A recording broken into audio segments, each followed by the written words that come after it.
tal? Soy Fernando Díez, docente de la Facultad de Ciencias Económicas de la Universidad de Buenos Aires, y quiero agradecer la invitación que me ha cursado la Secretaría de Graduados y en particular al doctor Rubén Arena a este evento académico. El tema de hoy será procedimiento previsional, las diferencias esenciales con el procedimiento de determinación de deuda impositivo. Como ustedes sabrán, en la actualidad la FIP es quien se encarga de recaudar, aplicar, verificar y fiscalizar y ejecutar los recursos nacionales de la Seguridad Social. Estas facultades han sido otorgadas a la Administración Fiscal por expresa disposición del Decreto 507 del año 1993. Ahora bien, este decreto en su artículo 29 ha señalado, luego de indicar algunas normas de la 11683, que en materia de seguridad social no será de aplicación la 11683, salvo las que por vía de reglamento se establezcan. El Poder Ejecutivo Nacional, en octubre del año 93, dicta el decreto 2102, que complementa este decreto 507, estableciendo pautas y normas de la 11683 que serán de aplicación a la materia previsional. Ahora bien, en materia previsional no se aplica el procedimiento de determinación de deuda, tal cual se aplica en materia impositiva, que está regulado en el artículo 17 y siguientes y concordantes de la 11683. Por eso es importante recordar que la Ley 26063 ha establecido como principio general en materia de determinación, liquidación y cuantificación de la obligación tributaria previsional el sistema de autodeclaración. Al igual que en materia impositiva, que lo recoge en el artículo 11 de la 11683, en materia previsional será el propio contribuyente, en nuestro caso el empleador, quien tendrá la tarea de liquidar y cuantificar esa obligación mediante la presentación de la declaración jurada, sistema de autodeclaración. Y como ustedes saben, que si el contribuyente no cumple con la presentación de la declaración jurada, o bien la que presenta resulta ser impugnada por la FIP, lo que se llevará adelante es un proceso de determinación de deuda. El tercer párrafo del artículo 2 de la Ley 26063 remite para ello a la Ley 18820. Esta ley ha sido reglamentada por dos resoluciones de AFIP que vamos a desarrollar a lo largo de esta charla, que son las resoluciones 79 del 98, que establece el procedimiento general en materia de seguridad social, y la resolución 3739 de febrero del año 2015, con vigencia a partir del 1 de abril de ese año, que establece dos sistemas de liquidación y determinación de deuda para supuestos especiales contemplados en esa resolución. Ahora bien, facultades de verificación y fiscalización. Amplias facultades tanto en materia impositiva como en materia previsional. Estos son otorgadas a la FIP tanto en materia previsional por la ley 11683, artículo 35 y siguientes, como por el artículo 10 de la ley 18820. En este caso no encontramos diferencias. Pero sí es importante recalcar en este momento que la ley 25877 le confiere facultades concurrentes junto a la FIP al Ministerio de Trabajo para verificar y fiscalizar el fiel cumplimiento de las obligaciones previsionales. Estas facultades concurrentes en cabeza del Ministerio de Trabajo le permite, junto a la FIP, en todo el territorio de la República Argentina, llevar adelante inspecciones a los contribuyentes para poder recabar información sobre el cumplimiento de las obligaciones previsionales. Detengámonos un poquito. ¿Cómo concurren estas facultades? Si el Ministerio de Trabajo detecta alguna irregularidad o alguna inobservancia en el cumplimiento de las obligaciones por parte de los empleadores, ¿qué va a hacer? Lo que le faculta la Ley 25877 es a iniciarles un proceso sumarial para la aplicación de una sanción o de una multa formal. Esta multa es la que está prevista en la actualidad en el artículo 40 de la 11683. Es decir, que si detectan alguna diferencia se elaborará un acta de comprobación o de constatación, la cual, notificada al contribuyente, lo invitarán, lo citarán a una audiencia para que éste pueda formular su descargo en la sede del Ministerio de Trabajo. Lo que no puede hacer el Ministerio de Trabajo en estos casos es determinar de oficio la deuda. Si existiese alguna diferencia a favor del fisco, lo que deberá hacer el Ministerio de Trabajo es remitir las actuaciones a la Administración Fiscal, quien sí tiene la competencia para poder iniciar el proceso de determinación de deuda y la aplicación de la multa sustancial o material. Otro tema también para resaltar en este punto es que no debemos confundir el contribuyente cuando recibe un sumario por parte del Ministerio de Trabajo, si es un sumario en virtud de la ley 25.877, para lo cual se aplica la resolución del Ministerio de Trabajo 655 y sus modificatorias, con las infracciones contempladas en el régimen general de sanciones por infracciones laborales, previsto en la 25.212, que tiene otro procedimiento sumarial. Esto ha pasado en la práctica, muchas veces se confunden y uno no tiene bien en claro qué normas se aplican. Una vez que hemos analizado las normas aplicables, ahora sí podemos ver cuál es el procedimiento establecido para llevar adelante la determinación de deuda en materia previsional y que recoge la Resolución General 7998. Como ustedes ven en pantalla, el procedimiento es similar al procedimiento impositivo. Hay 3 pasos. En vez de tener una vista, lo que tenemos es actas de determinación de deuda e infracción, las cuales serán notificadas al contribuyente, quien tendrá la posibilidad de formular su defensa mediante la presentación de una impugnación administrativa dentro de los 15 días hábiles administrativos improrrogables. Ahora vamos a ver algunas diferencias entre la impugnación y el descargo, pero tengamos bien en claro que este esquema es actas, impugnación por parte del contribuyente, y una vez sustanciada esta impugnación, la FIP deberá dictar la resolución que ponga fin al proceso de impugnación en sede administrativa. Esta resolución, que resuelve la impugnación presentada por el contribuyente, una vez notificada al contribuyente, habilita la posibilidad de ejercer un régimen recursivo, que es el que ustedes ven en pantalla, que es o recurso de revisión o recurso de apelación ante la Cámara Federal de la Seguridad Social. Esta opción la tiene el contribuyente. Podrá optar entre, dentro del plazo de 10 días hábiles administrativos, pedir la revisión de esa resolución. O bien, ir a la Cámara Federal con un recurso de apelación dentro del plazo de 30 días hábiles judiciales, si el domicilio del contribuyente se encuentra en Capital Federal, o de 45 días hábiles judiciales si el domicilio del contribuyente está fuera del radio de la Capital Federal. Es una opción particular. ¿Por qué? Porque no es excluyente. Si el empleador resuelve ir con recurso de revisión, una vez resuelta la petición de revisión y notificada al contribuyente, éste tendrá la posibilidad de recurrir con apelación a la Cámara Federal. A modo de conclusión, ¿cuándo puede el contribuyente ir a la Cámara Federal de la Seguridad Social? Frente, en primer lugar, a la resolución que resuelve la impugnación administrativa, o bien frente a la resolución que resuelve el recurso de revisión. Seguidamente, vamos a ver las principales diferencias que existen entre la impugnación administrativa en materia previsional y el descargo impositivo. Como todos ustedes sabrán, el artículo 17 de la ley 11.683, en materia impositiva, en materia de determinación de oficio, señala lo siguiente: una vez que se le notifica la vista al contribuyente, este tiene 15 días hábiles administrativos prorrogables a petición de parte del contribuyente por igual lapso para presentar el descargo. En materia previsional, la primera diferencia radica en que este plazo que tiene el contribuyente para formular la impugnación administrativa es improrrogable.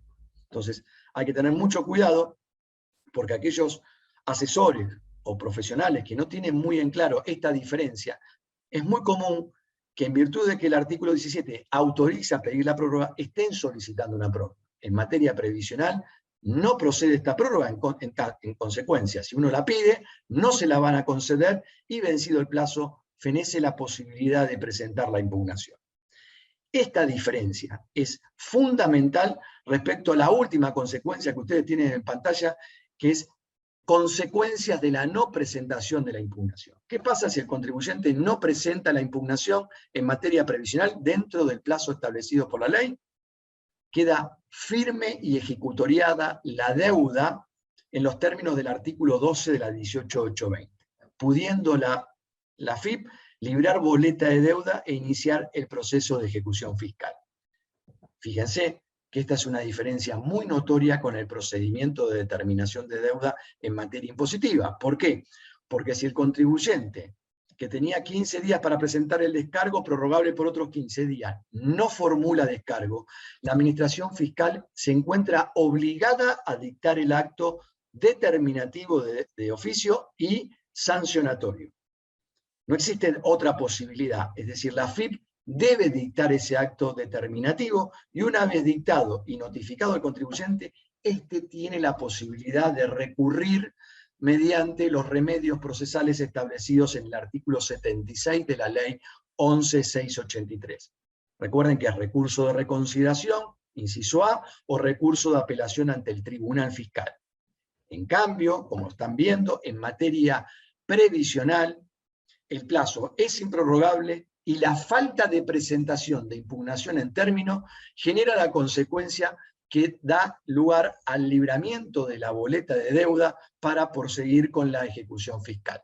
Esta es una diferencia fundamental para tener en cuenta y por eso la remarco tan insistentemente.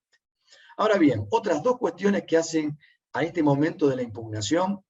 El anexo de la Resolución General 7998 recoge dos institutos del procedimiento administrativo y los involucra en el procedimiento previsional. Si bien eran aplicables de manera supletoria, hay una rareza. ¿Cuál es la rareza en este caso?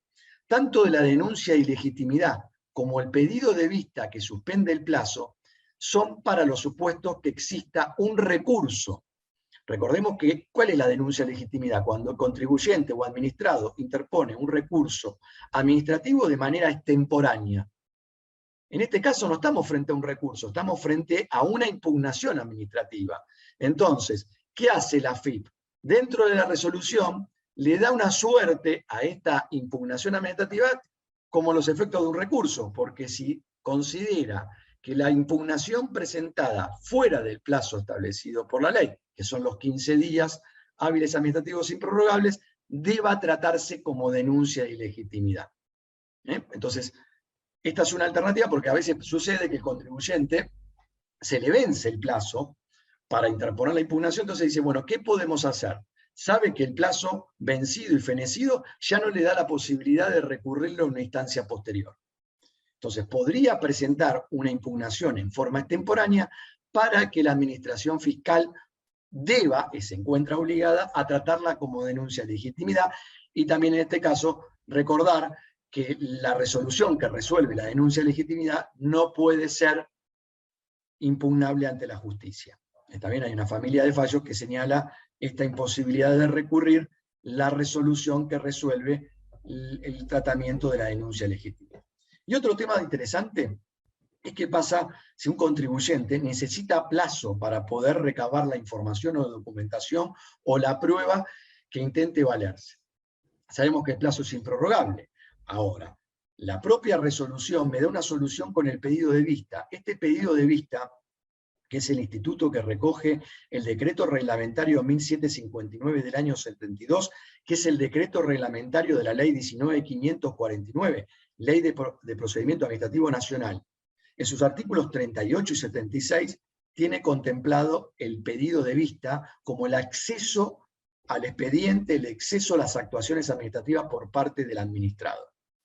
El artículo 38 señala la forma en que puede el administrado pedir esa vista, ya sea verbal o en forma escrita. Se podrá presentar persona interesada en el expediente y solicitar la vista de las actuaciones. Ahora, recién el artículo 76 de ese decreto reglamentario señala que estando pendiente la interposición de un recurso, el pedido de vista suspende el plazo para articularlo.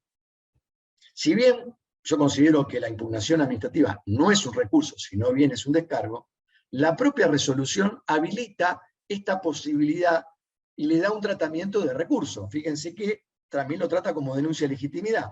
Por lo tanto, da la sensación de que si yo pido vista, ese pedido de vista, en virtud de esta interpretación, me daría la posibilidad de suspender el plazo que está corriendo para la interposición de la impugnación, mientras dure el pedido de vista, y una vez resuelto el pedido, va a continuar, recordemos que es suspensión del plazo y no interrupción. Yo vengo computando 5, 6, 7, pido vista, el día que pido la vista no se cuenta, el día que me conceden la vista tampoco, a partir del día siguiente reanudo el cómputo del plazo, 8, 9, y hay que estar atento porque es fundamental, por la consecuencia que ya hemos visto, que si yo no presento la impugnación, se libra boleta de deuda.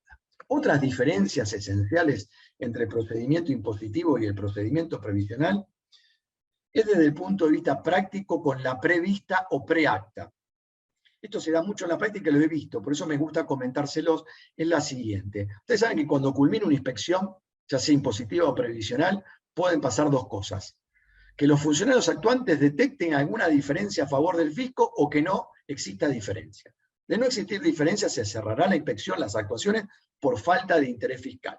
Ahora, si existe alguna diferencia a favor del fisco, lo que hacen los funcionarios actuantes es realizar un ajuste proyectado de la inspección, o lo que nosotros denominamos vulgarmente prevista. ¿Para qué? Para poder concederle al contribuyente esta posibilidad de conformar o no el ajuste, y esto está vinculado con las alternativas que tiene el contribuyente respecto al régimen sancionatorio. En materia impositiva, esto está jugando con el artículo 49 de la 11.683, que te dice los momentos de que vos conformás o regularizás y la graduación de la sanción. Por su parte, esto lo contempla en materia previsional la Resolución General 1566, también dando momentos y pautas de graduación diferentes de acuerdo a la decisión que tome el contribuyente. Si el contribuyente decide conformar el ajuste antes de la prevista, va a tener una graduación. Después de la prevista y antes de las actas, otra, después de las actas, otra. Esto le recomiendo la lectura de la Resolución General 1566. Ahora, ¿cuál es la confusión práctica que me gustaría remarcarles? Es que en materia impositiva, la prevista con la vista son dos actos absolutamente distintos. No he visto a nadie que confunda una prevista con una vista, porque visualmente son actos distintos, como comparar una pera con una manzana. La prevista es una declaración jurada pro forma o una planilla Excel que se le comunica al contribuyente, se le notifica y se le concede un plazo X para conformar o no. En cambio, la vista es un acto administrativo, con visto, considerándose una parte resolutiva. Muy difícil de confundir un acto con otro. En cambio, en materia previsional, al ser los mismos funcionarios que llevan adelante la inspección, como aquellos que van a labrar el acta, son los mismos funcionarios. En materia impositiva esto no sucede, pero sí sucede en materia previsional. Las actas que labran los funcionarios van a ser notificadas en un primer momento como pro forma para que se conforme el ajuste.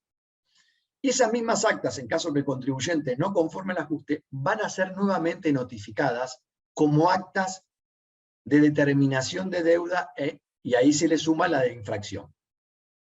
Entonces, el contribuyente se va a encontrar que materialmente recibe las mismas actas que determinan la deuda y liquidan la deuda, esas diferencias a favor del fisco. La diferencia fundamental está en la lectura minuciosa y cuidadosa del formulario de notificación.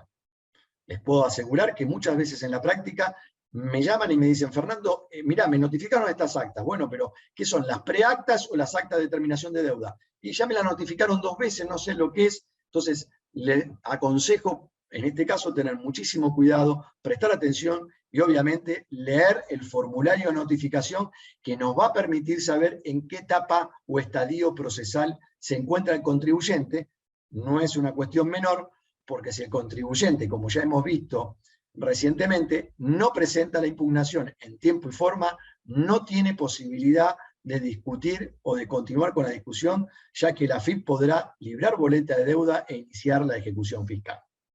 Otra diferencia que me gustaría comentarles es el inicio la diferencia entre vista, que se me da en materia impositiva, y las actas de determinación de deuda. Respecto a las actas de determinación de deuda, desde el punto de vista de su naturaleza jurídica, se ha venido discutiendo muchísimo, pero ya la Cámara ha dado una respuesta al respecto. Las actas son actos preparatorios o actos administrativos que requieren todos los requisitos establecidos en la ley. Esto es con motivo de los planteos formulados por los contribuyentes frente a estas impugnaciones. Cuando van a la Cámara, lo que plantean es la nulidad del acta porque adolecen de los requisitos del acto administrativo. ¿Qué ha dicho la Cámara al respecto? La Cámara, en forma unánime, las tres salas, vienen reiterando que el acto que está labrando o que está efectuando el funcionario, al labrar las actas, esas actas son actos preparatorios.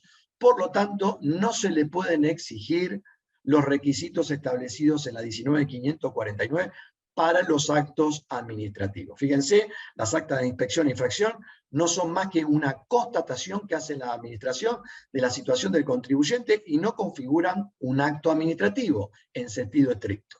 Ahora bien, esta postura que adopta la Cámara Federal de la Seguridad Social y que también recoge la AFIP, en mi opinión es absolutamente desacertada si uno pasa el análisis desde el punto de vista jurídico. Solamente le voy a comentar dos cuestiones para abordar los temas más prácticos, pero miren estas dos cuestiones. En primer lugar, toda la teoría administrativa señala que un acto preparatorio por excelencia es un acto inimpugnable. Esa es una de las categorías que se diferencian, actos preparatorios con actos administrativos. El acto preparatorio, dictamen, informes, son aquellos que le permiten a la administración preparar su voluntad y luego dictar el acto administrativo final, que ese sí es donde se expresa la administración y tiene efectos inmediatos hacia el administrado. En cambio, los actos preparatorios no pueden ser impugnados por el contribuyente. ¿Qué nos dan acá frente a las actas? Una impugnación.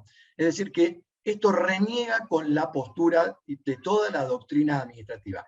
Y el otro elemento que también me permite sostener que hay una confusión por parte de la Cámara al señalar que son actos preparatorios, es el hecho de que la falta de impugnación en tiempo y forma por parte del contribuyente convierte a esa acta en un acto ejecutoriado. Un acto preparatorio jamás, por el transcurso del tiempo, puede convertirse en un acto definitivo. Esto realmente creo que amerita una revisión de parte de la Cámara. Yo entiendo la postura de la Cámara, creo que sostiene esto al solo efecto de mantener el sistema que actualmente rige en materia de seguridad social. Yo estoy convencido de que el sistema no es el correcto, sino que se debería aplicar el mismo sistema que en materia impositiva establece la 11.683, donde se establece precisamente que los actos deben ser actos administrativos, tiene que haber una vista y un considerando. Y en particular, no solamente para cumplir con cuestiones formales de la ley, sino también porque en la práctica, estas actas que labran los funcionarios y por los cuales comienza y se inicia un proceso de determinación de deuda, no tienen los cargos, ni las observaciones, ni los fundamentos por los cuales se labran. En materia impositiva, usted cuando recibe una vista, es muy común que en la propia vista, en la parte resolutiva, toda la parte, discúlpeme, en la parte de considerandos, la administración fiscal le explique cuál es el motivo del ajuste. Miren, usted, fulano de tal, se dedica a tal actividad, tiene esta actividad, usted ha operado con estos proveedores están en base a POC, por esto, y le da los motivos y argumentos por los cuales le reclaman las diferencias. En cambio, en materia previsional, son planillas, actas donde solamente vemos cuestiones numéricas sin ningún otro fundamento, ni motivo, ni cargo. Esto genera que el contribuyente se encuentre en un estado de indefensión.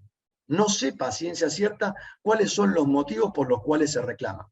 Ustedes me dirán, Fernando, tiene la posibilidad de pedir vista y tomar vista a las acciones y ahí conocer. Es cierto, pero el acto en sí es insuficiente. Debería esa determinación de oficio tener la relevancia y suficiencia necesaria para que el contribuyente pueda saber cuál es el motivo de su reclamo. No se olviden que puede haber relevamiento de personal efectuados en domicilios ajenos al contribuyente y no tener la menor idea de lo que le están reclamando. Esto sucede mucho en la práctica y creo que es algo para tener en cuenta y revisar. Otra diferencia esencial es el régimen recursivo.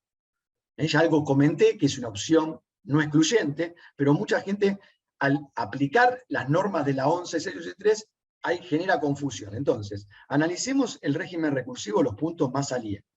En primer lugar, la opción que tiene el contribuyente, digo que no es excluyente, porque si opta por el recurso de revisión, interponerlo dentro de los 10 días, ¿está bien?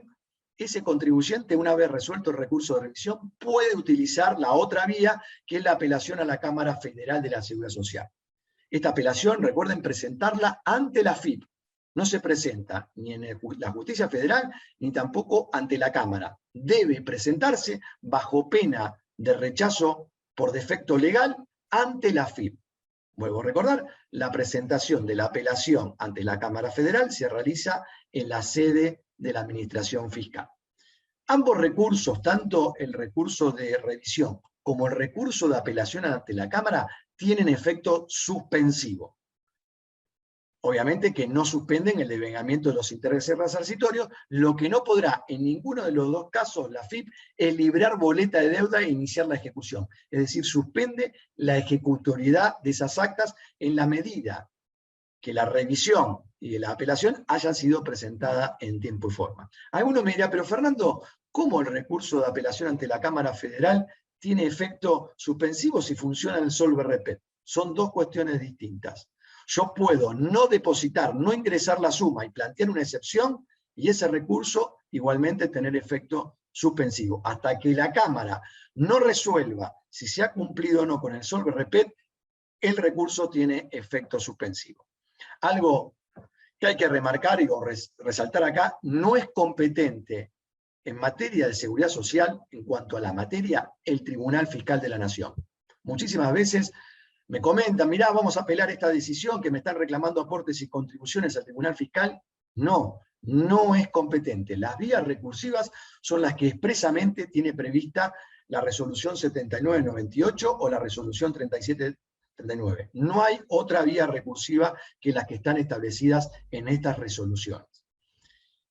Otro tema, las actas que labren las obras sociales. Las obras sociales, para llevar adelante sus determinaciones de deuda, deben conformar su actuación a lo establecido por la resolución 7998. Pero las decisiones que tomen las obras sociales, ¿está bien? Luego de la impugnación, porque ¿cómo es el proceso? Labran las actas las obras sociales, se le notifica al contribuyente, los contribuyentes tienen el plazo para impugnar, presentan la impugnación administrativa de esa deuda determinada por la obra social ante la obra social. Una vez que resuelve la obra social, esa decisión puede ser revisada por recurso de revisión ante la AFIP.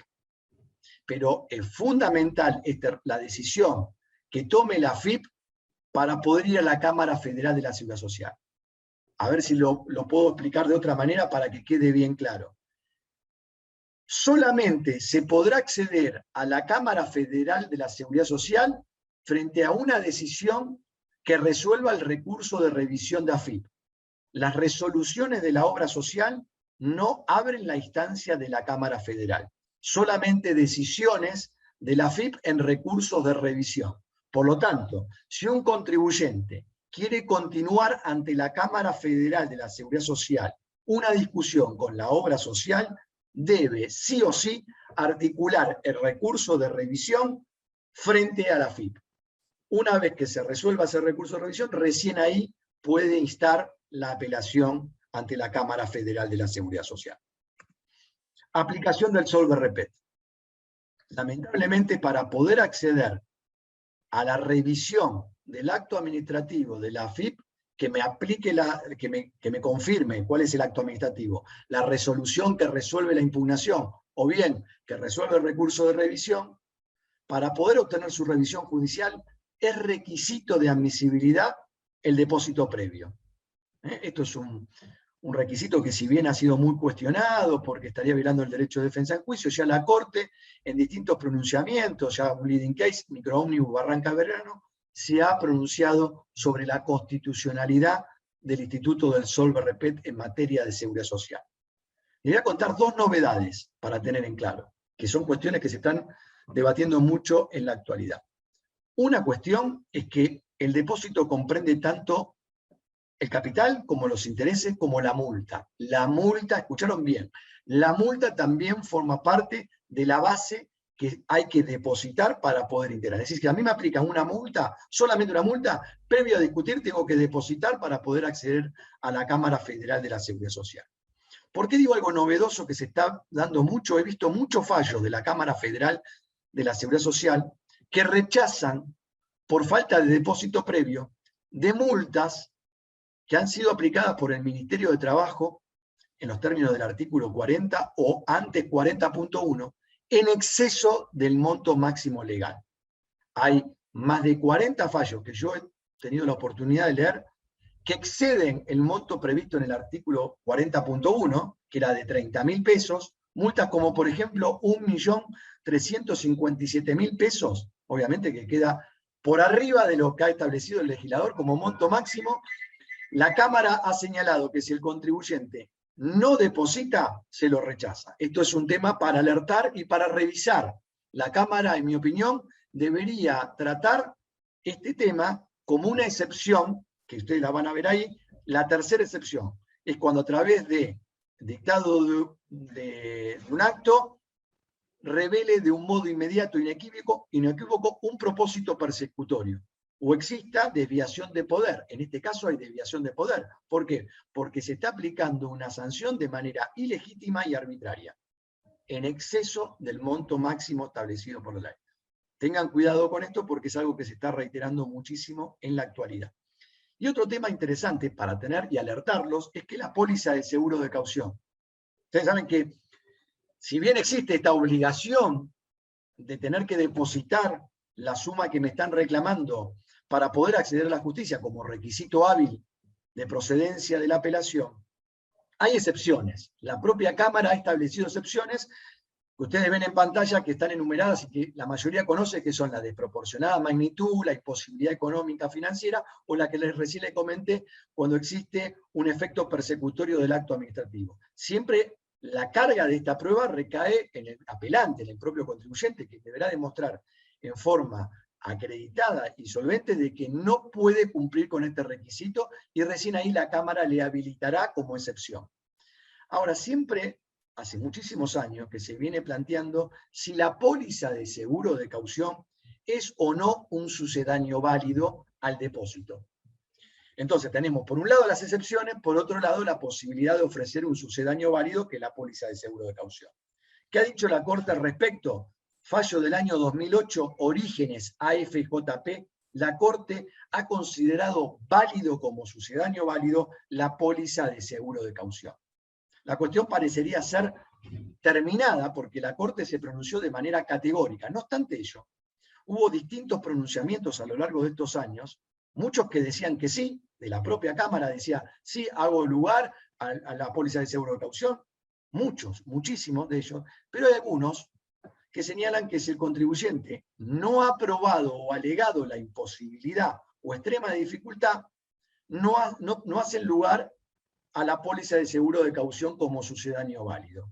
Y ahí les acerco un fallo reciente del 8 de septiembre del 2021 de la Sala 3, AFA, Asociación Argentina de Fútbol, contra AFIP.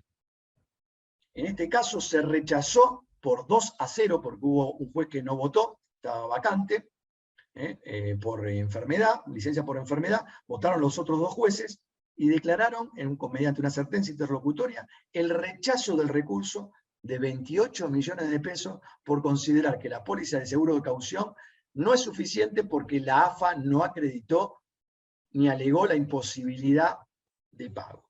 En mi opinión, esta postura es absolutamente desacertada. ¿Por qué digo esto? Porque si yo tengo que demostrar la imposibilidad económica y financiera y alegar esta extrema dificultad, el contribuyente entraría por el lado de la excepción, no por el lado de la póliza. Son dos cuestiones totalmente diferentes.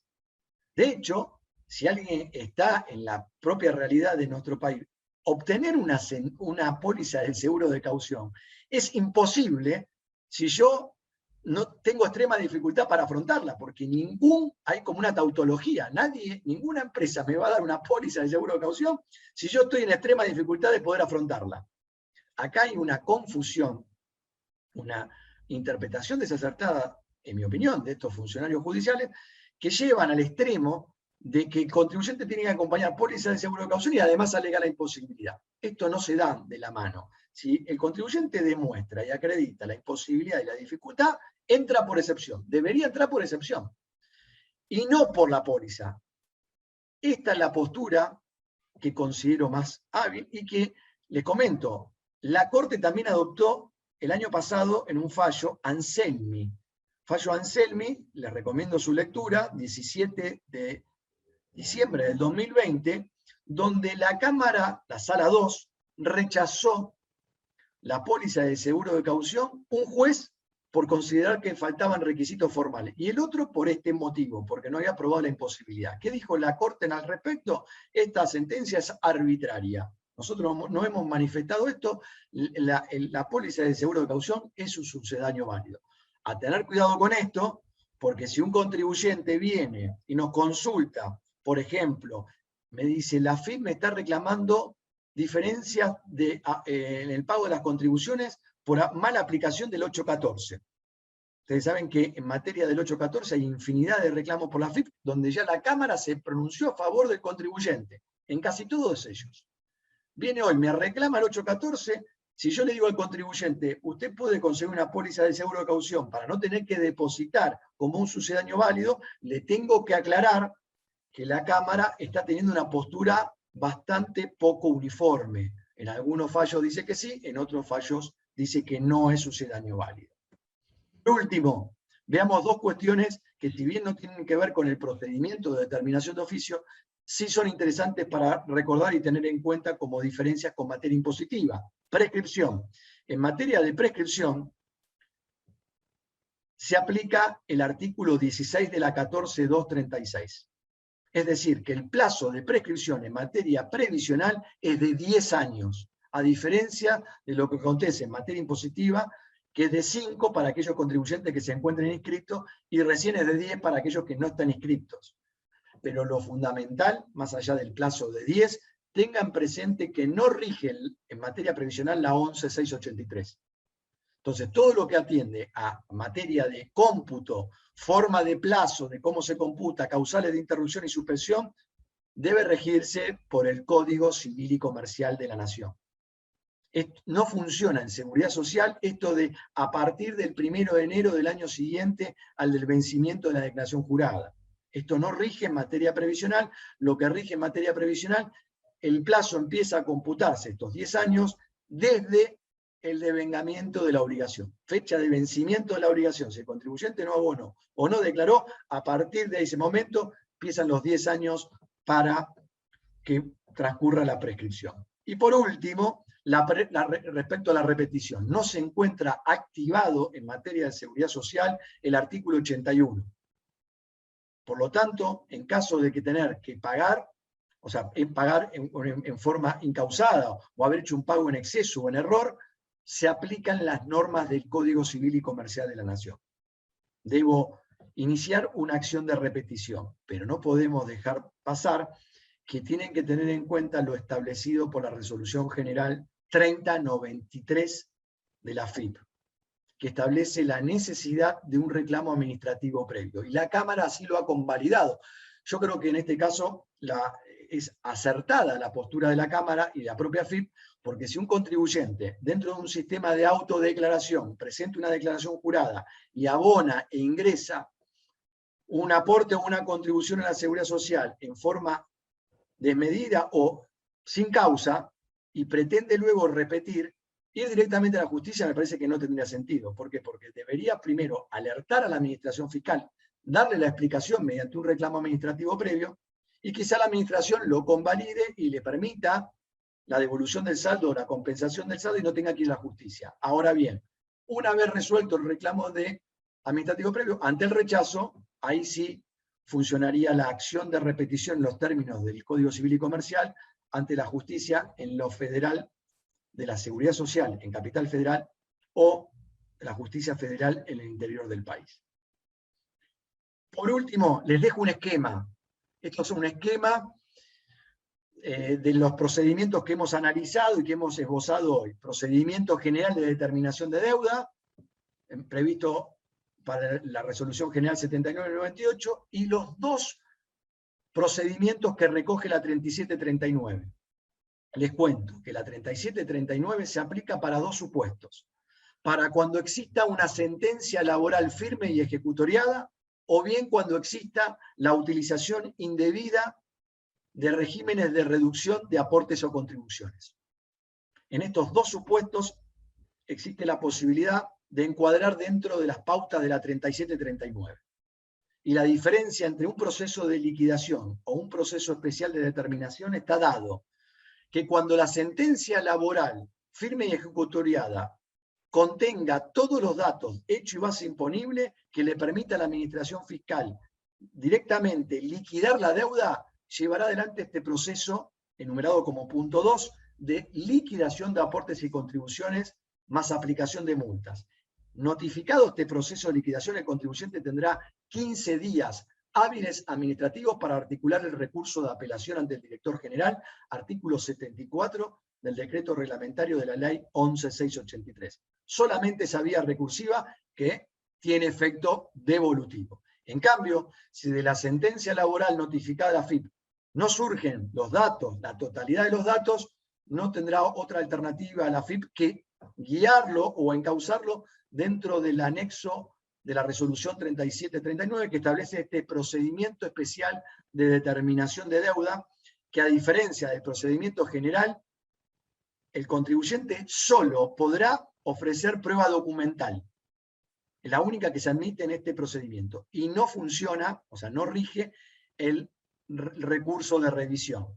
En este caso, de que la AFIP encauce por la 3739, el contribuyente tendrá la impugnación administrativa y una vez resuelta la impugnación administrativa, directamente tendrá que ir en apelación a la Cámara Federal de la Seguridad Social con el solve repet.